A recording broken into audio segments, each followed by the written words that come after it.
YouTube channel. और हम लाए इस वक्त भूगोल का टेस्ट नंबर 2।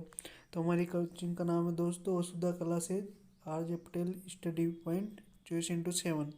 तो भूगोल का मॉडल पेपर सेकंड लाया दोस्तों। हमारे साथ जुड़े रहिए दोस्तों। हम हमेशा आपको ऑथेंटिक और जो आज तक एग्जाम में जो क्वेश्चन आए वही सोल्व करवाएंगे, जिससे आपकी लगभग तैयारी बहुत ही शानदार और महत्वपूर्ण हो जाएगी। क्योंकि जो क्वेश्चन अब वर्तमान समय को देखते हुए जो पेपर आ रहे हैं उसके अनुसार हम बिल्कुल टेस्ट बनाएंगे, रेगुलर टेस्ट डालेंगे दोस्तों। तो हमारे टेस्ट को रोजाना देखने के लिए आप हमारे चैनल से जुड़े रहिए दोस्तों। तो हम आप शुरू करते हैं। टेस्ट शुरू करने से पहले दोस्तों हमारा पहला क्वेश्चन है, राष्ट्रीय जीवाश्म उद्यान स्थित है। पहला ऑप्शन अब हमारा बीकानेर, दूसरा वाला है जोधपुर, तीसरा वाला है जैसलमेर और डी वाला है नागौर। दोस्तों आपको बताना राष्ट्रीय जीवाश्म उद्यान स्थित है। तो बीकानेर में भी दोस्तों राष्ट्रीय जीवाश्म उद्यान स्थित नहीं है। जोधपुर में भी नहीं है दोस्तों। और नागौर में तो बिल्कुल ही नहीं है दोस्तों। तो कौन सा होगा दोस्तों? हमारा आंसर होगा जैसलमेर। तो हमारा राष्ट्रीय उद्यान कहाँ स्थित, राष्ट्रीय जीवाश्म उद्यान जो है जैसलमेर में स्थित है दोस्तों। अगला क्वेश्चन है दोस्तों, राजस्थान में मुकुंदरा की पहाड़ियाँ स्थित है। जो मुकुंदरा की पहाड़ियाँ दोस्तों वो कहाँ पर स्थित है? तो पहला ऑप्शन है टोंक। तो टोंक तो जयपुर में आता है दोस्तों, मुकुंदरा की पहाड़ियों में नहीं आता है। ये पूरी मैदानी क्षेत्र में आता है। उसके बाद कोटा। तो हमारा आंसर कौन सा होगा दोस्तों? कोटा क्योंकि मुकुंदरा की पहाड़ियों में आता है। मुकुंदरा की पहाड़ियों में कौन कौन से जिला आता है दोस्तों? कोटा, झालावाड़, बूंदी, बारां, ये 4 जिला आता है। और इस मुकुंदरा की पहाड़ियों से उदयपुर क्षेत्र जो अरावली की पहाड़ियों में आता है। और भरतपुर तो पूर्वी मैदानी में आता है। मतलब ये दो ऑप्शन तो बिल्कुल नहीं होंगे। तो कौन सा होगा दोस्तों? कोटा होगा। अगला क्वेश्चन है दोस्तों, वर्तमान में अरावली पर्वत विद्यमान है। अरावली पर्वत जो है दोस्तों वर्तमान में किस रूप में विद्यमान है दोस्तों? तो अरावली पर्वत ब्लॉक पर्वत के रूप में। तो ये ब्लॉक पर्वत तो है ही दोस्तों। वलित पर्वत उसे कहते हैं दोस्तों जो नवीन और मोड़दार पर्वत हो। जैसे नया पर्वत हो, नवीन मोड़दार पर्वत हो। तो ये भी ऑप्शन भी नहीं होगा दोस्तों। नवीनतम तो ये नहीं, क्योंकि अरावली पर्वत वाला बहुत प्राचीन समय का है। तो ये भी नहीं होगा दोस्तों। तो अरावली पर्वतमाला कैसा पर्वत है दोस्तों? अवशिष्ट पर्वत है। तो अगला क्वेश्चन है दोस्तों हमारा, राजस्थान का मरुस्थल किस नाम से जाना जाता है? जो राजस्थान का मरुस्थल है उसको किस नाम से जाना जाता है? तो पहला ऑप्शन है दोस्तों आपका है सहारा मरुस्थल, दूसरा है गोबी, तीसरा इर्ग, चौथा है थार। तो बताओ दोस्तों इसमें कौन सा आंसर होगा? तो राजस्थान का मरुस्थल किस नाम से जाना जाता है? तो राजस्थान का मरुस्थल सहारा तो है ही नहीं, क्योंकि सहारा मरुस्थल जो है कहाँ है दोस्तों? अफ्रीका में है। गोबी भी नहीं है, क्योंकि गोबी भी भारत में नहीं है दोस्तों। ये राजस्थान की इर्ग इर्ग मतलब उसको कहते हैं जो रेतीले मरुस्थल, उसे इर्ग कहते हैं। तो ये ऑप्शन भी नहीं होगा दोस्तों। थार मरुस्थल, जो राजस्थान के मरुस्थल को थार मरुस्थल के नाम से जाना जाता है। और पाकिस्तान में इसे इसे अकरा कहा जाता है दोस्तों। तो फिर अगला क्वेश्चन है दोस्तों, लाठी सीरीज लाठी सीरीज क्या है दोस्तों? तो लाठी सीरीज क्या है? सेवन घास है दोस्तों, पहला ऑप्शन है। दूसरा भूमिगत जल पट्टी है। तीसरा ऑप्शन है दोस्तों रेत के टीले या वन संरक्षण है। तो दोस्तों आपको बताना इसमें लाठी सीरीज क्या है। तो पहला ऑप्शन है दोस्तों हमारा सेवन घास। तो लाठी सीरीज सेवन घास भी नहीं है दोस्तों। सेवन घास तो जो है लाठी सीरीज का जो क्षेत्र है उसमें उगने वाली घास को सेवन घास कहते हैं। रेत के टीले भी नहीं है। रेत के टीलों को दोहरो दरियान या बरकान या बालू का स्तूप कहते हैं। वन संरक्षण भी नहीं है दोस्तों, क्योंकि वन संरक्षण तो एक वनों को संरक्षित करने, इसमें आता है वन्य जीव अभयारण्य आदि आ जाते हैं। तो लाठी सीरीज क्या होगी दोस्तों? भूमिगत जल पट्टी एक प्रकार की।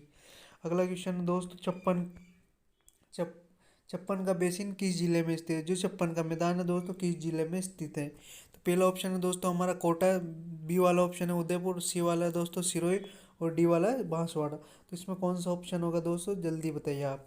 छप्पन का बेसिन जो है दोस्तों कोटा में भी नहीं है। कोटा में जो है हाड़ौती पठार और चंबल बेसिन है, मतलब चंबल नदी का क्षेत्र में आता है ये। तो ये भी नहीं होगा दोस्तों। उदयपुर क्षेत्र जो छप्पन बेसिन में नहीं आता है, ये गिरवा और अरावली पर्वत क्षेत्र में आता है। उदयपुर क्षेत्र भी नहीं आएगा दोस्तों। सिरोही सिरोही अरावली पर्वतमाला में दक्षिणी दक्षिणी क्षेत्र का जिला है दोस्तों। तो ये भी छप्पन बेसिन का भाग है। छप्पन बेसिन को वो क्षेत्र है दोस्तों जो माही नदी यू आकार का जो डेल्टा बनाती है, इसे छप्पन बेसिन कहते हैं। इधर तो इसके आ जाए एक प्रतापगढ़ आ जाता है, और इधर बांसवाड़ा, इधर डूंगरपुर, इधर प्रतापगढ़, यहाँ पे बांसवाड़ा आ जाता है। तो ये छप्पन बेसिन है जो माही माही नदी के किनारों को जो जो दोनों तरफ का क्षेत्र है, इस माही नदी का बेसिन है और इसे बेसिन कहा जाता है। तो माही नदी के बेसिन को छप्पन बेसिन का जो कौन से बांसवाड़ा जिले में स्थित है। हमारा ऑप्शन कौन सा हो जाएगा दोस्तों, बांसवाड़ा। छप्पन बेसिन किस जिले में स्थित है, डूंगरपुर बांसवाड़ा में से। तो लेकिन ऑप्शन में यदि बांसवाड़ा आया है तो फिर बांसवाड़ा ही करेंगे। तो अगर दोनों दो दो के जोड़ा वाला आता तो फिर वो करते दोस्तों। फिर अगला क्वेश्चन है, राजस्थान का पूरी द्वार कहा जाता है। तो राजस्थान का पूरी द्वार किसे कहा जाता है दोस्तों। पहला ऑप्शन है हाड़ौती, दूसरा बी वाला ऑप्शन है मरुस्थल, सी वाला है अरावली पर्वत और डी वाला है पूर्वी मैदान। तो राजस्थान का पूरी द्वार किसे कहा जाता है दोस्तों। तो हाड़ौती हाड़ौती तो लगभग दक्षिणी या पूर्वी क्षेत्र में आ जाए तो ये भी नहीं होगा दोस्तों पूरी द्वार। मरुस्थल तो पश्चिमी क्षेत्र, पश्चिमी प्रवेश द्वार राजस्थान का पश्चिमी द्वार आता तब मरुस्थल होता था, ये भी नहीं होगा दोस्तों। अरावली पर्वत तो होगा ही नहीं दोस्तों, क्योंकि ये तो मध्य क्षेत्र में आ जाता है।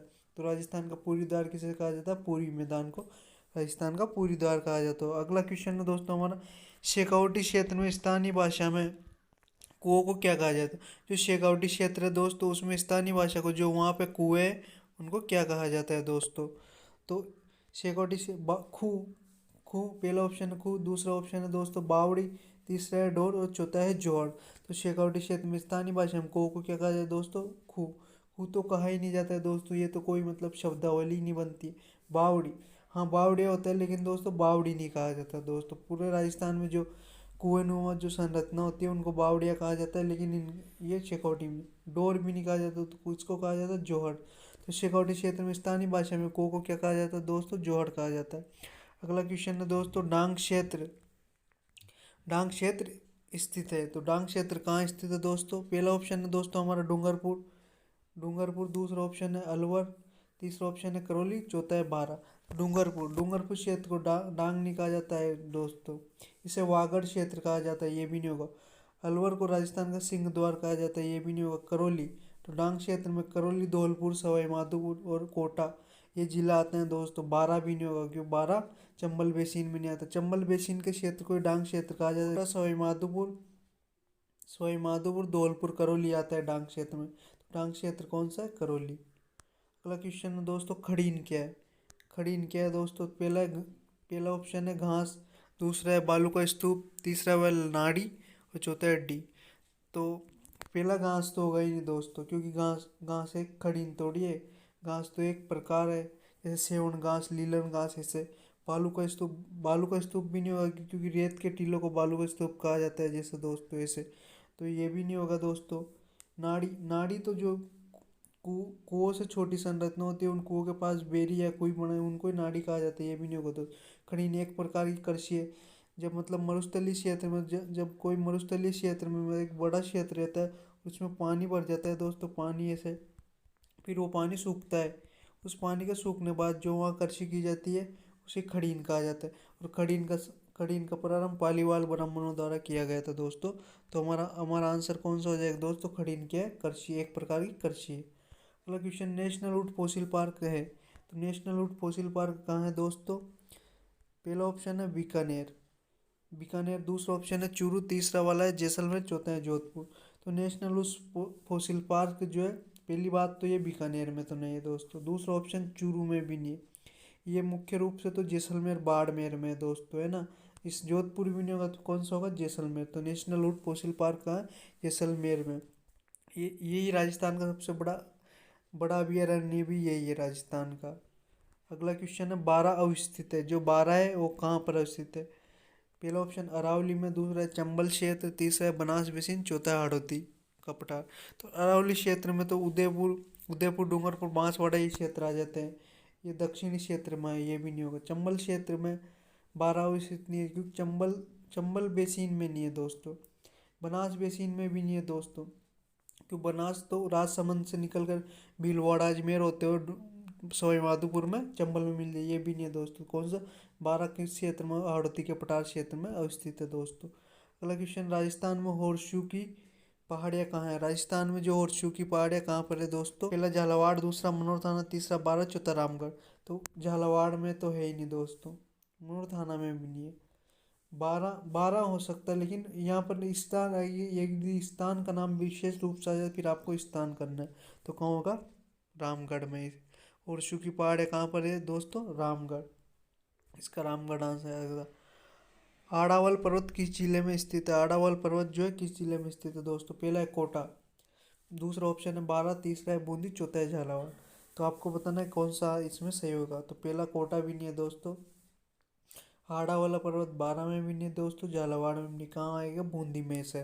तो इसका ऑप्शन कौन सा होगा? तीसरा वाला सही होगा दोस्तों। अगला और अंतिम क्वेश्चन है दोस्तों, राज्य का सबसे ऊंचा पठार कौन सा है? तो राज्य का सबसे ऊंचा पठार कौन सा है? पहला त्रिकूट, दूसरा वाला है गिरवा, तीसरा है उड़िया, चौथा है जरगा। तो फिर दोस्तों त्रिकूट पर्वत तो सबसे ऊंचा है ही नहीं। गिरवा उदयपुर के आसपास की तस्वीर पहाड़ियों को गिरवा कहा जाता है, ये भी नहीं।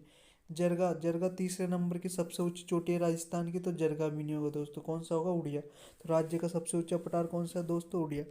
ऐसे नए टेस्ट देखने के लिए हमारे चैनल को लाइक और सब्सक्राइब जरूर करें दोस्तों। और हम हमसे जुड़े रहने के लिए आप सभी को धन्यवाद, तथा अच्छे से अच्छे कंटेंट उपलब्ध करवाएंगे हम आपको। ठीक है दोस्तों, धन्यवाद।